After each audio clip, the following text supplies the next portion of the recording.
मैं केएस मिश्रा स्वागत करता हूं आप सभी का अपने इस चैनल इकोनॉमिक फेयर पर। ध्यान दीजिएगा, आज का टॉपिक आपके लिए बहुत ज्यादा महत्वपूर्ण है क्योंकि हम बात करने वाले हैं क्लाइमेट चेंज से संबंधित एक बहुत महत्वपूर्ण मुद्दे पर, जिसमें आप देखेंगे कि स्विट्जरलैंड और इटली ने को क्लाइमेट चेंज की वजह से अपनी बॉर्डर इश्यूज को रीड्रॉ करना पड़ा है। ये सोचिए कितना बड़ा मुद्दा है कि दो देशों को अपने बॉर्डर इशू को क्लाइमेट चेंज की वजह से रीड्रॉ करना पड़ रहा है। तो आखिरकार क्या मुद्दा है, इसको हम बहुत अच्छे से समझने की कोशिश कीजिए करेंगे। देखिए, ये पुरानी बॉर्डर है, इधर आपका इटली है और इधर आपका स्विट्जरलैंड। ये पुरानी बॉर्डर है, आप इसको देखने की कोशिश करिएगा समझने के लिए। अब देखिए इस बॉर्डर को क्या किया गया है, देखो चेंज किया गया है। ये इधर वाली जो लाइन है ये आपकी ओल्ड बॉर्डर है और इधर वाली जो लाइन है वो न्यू बॉर्डर है। तो ये बॉर्डर इशू आखिरकार आया क्यों, और साथ में आखिरकार इटली और स्विट्जरलैंड को मिलकर दोबारा से अपनी जो बॉर्डर है, जो बाउंड्री है नेशन की, उसको रिड्रॉ क्यों करना पड़ा, इस पे हम बहुत डिटेल्ड में बात करेंगे। और देखिए, क्लाइमेट चेंज की अगर मैं बात करता हूं तो ये आपका ग्लोबल मुद्दा है, ये किसी देश का मुद्दा नहीं है। अगर आपसे कभी भी ग्लोबल वार्मिंग के दुष्परिणाम पूछा जाए तो आप इस क्लास को बहुत ध्यान से समझिए और अच्छे से कोड करिएगा मेंस में। साथ में प्रीलिम्स में भी अगर आपसे ये पूछ लिया जाए कि कौन से दो देशों ने हाल ही में अपनी बाउंड्री को रीड्रॉ किया है, तो कम से कम आपको पता हो। और इस बॉर्डर को स्विट्जरलैंड की तरफ से अप्रूव भी कर दिया गया है। हाँ, इटली का अप्रूवल अभी पेंडिंग है क्योंकि इटली उसको रिव्यू कर रहा है। रिव्यू करने के बाद ऑब्वियसली वो भी अप्रूव करेगा। तो ये बॉर्डर इशू आया क्यों, देखो एक्चुअल में क्या है कि जो एक्सपर्ट्स कहते हैं कि जो क्लाइमेट चेंज है वो और भी ग्लेशियर्स को समाप्त कर सकता है। ठीक है, विद इन द जनरेशन, मतलब एक जनरेशन के अंदर बहुत सारे ग्लेशियर्स पिघल जाएंगे, ऐसा जो है एक्सपर्ट्स का कहना है। लेकिन इसमें हुआ क्या है, बात क्या है, देखो जो दोनों देशों के बीच में बाउंड्री पर जो ग्लेशियर है वो एक्चुअल में आल्प्स से एकदम पिघल रहा है और बहुत तेजी से पिघल रहा है। अगर मैं बात करूं 2022 में, तो 2022 में ही लगभग 6% उसमें वो पिघल चुका है। और ये भी एक्सपर्ट्स का कहना है, देखो कि यूनेस्को ने बताया है कि जो आल्प्स है will lose at least third of their volume by 2050। मतलब यहाँ तक कि आल्प्स के बारे में इसने डिक्लेरेशन दिया है, बताया है कि लगभग में 2050 तक अपना 1/3 वॉल्यूम वो खो देगा। अब आप सोचिए कि कितनी ज्यादा चिंता का विषय है ये। जैसे यूरोप के लोग आदी नहीं थे इस चीज से कि हाँ वहां पर इस तरह की कभी भी गर्मी पड़ सकती है।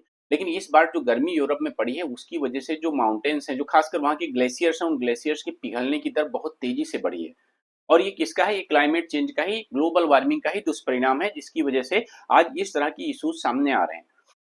मैंने क्लाइमेट चेंज से रिलेटेड बहुत सारे आर्टिकल्स जो है आपसे डिस्कस किए हैं करंट अफेयर में। आप एक बार सोच के देखिए कि अगर ऐसा होता है, अगर ग्लेशियर्स इसी तरह से तेजी से पिघलते रहेंगे तो आने वाले समय में क्या होगा, जो ग्लेशियर्स पिघलेंगे समुद्र का जल स्तर भी बढ़ेगा और बढ़ने के साथ साथ जो है, जो छोटे छोटे आइलैंड हैं वो सारे धीरे धीरे डूब जाएंगे।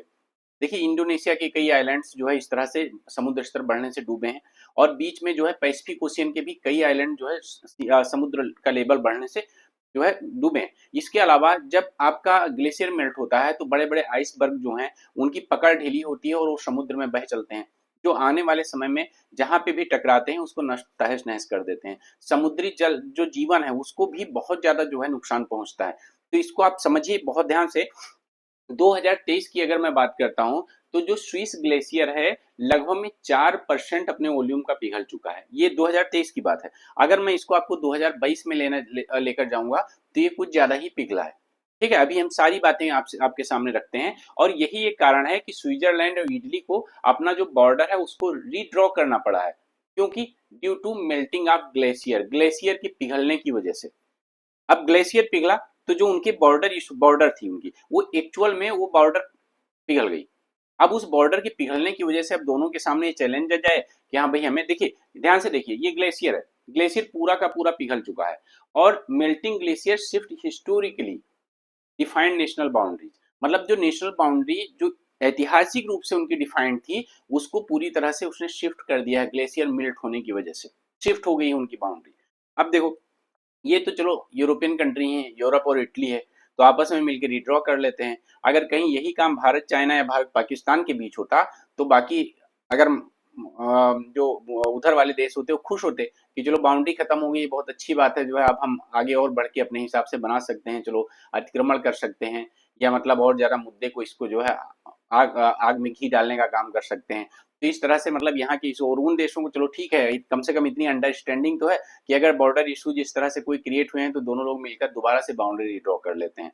यहाँ पर तो जो बाउंड्री ऑलरेडी ड्रॉ है उसी की रिस्पेक्ट नहीं की जाती। तो अब देखो, Swiss glacier melting faster than urease after record hot summer. जब पिछली बार याद करिए 2022 का और 2023 में जो वहां पे गर्मी पड़ी है उससे संबंधित मैंने बात किया था कि यूरोप में कुछ ऐसा हाल हुआ कि यहाँ लोग जो एसी के आदी नहीं थे अब एसी भी खरीद रहे हैं।